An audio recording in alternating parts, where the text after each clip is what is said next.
This next video is going to show you how to do the water bomb.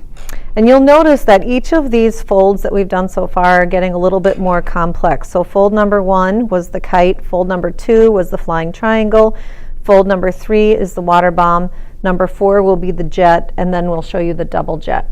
But right now we'll show you the water bomb. This can be a little confusing, but it's really not that hard if you're just listening and watching. So I'm going to take my square and I'm going to fold my square in half so that I have a triangle. I'm going to take that larger triangle. Again, what's really important, and I can't stress this enough, is making sure that your folds are really flat. And I'm going to fold it one more time so I have a smaller triangle. Just like that. Okay. Then I'm going to open this up and I am going to fold up in half. So I'm only folding once. So I'm only folding one direction. I'm not doing a square.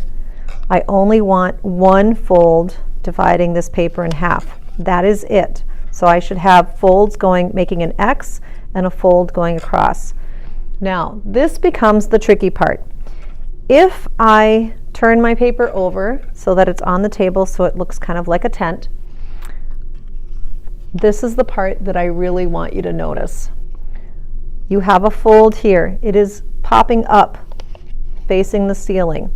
What you are going to do is you are going to reverse this side of the fold. So you're going to press this fold down and you're going to push in so that you're bringing these two together. So you have two corners that kind of look like this.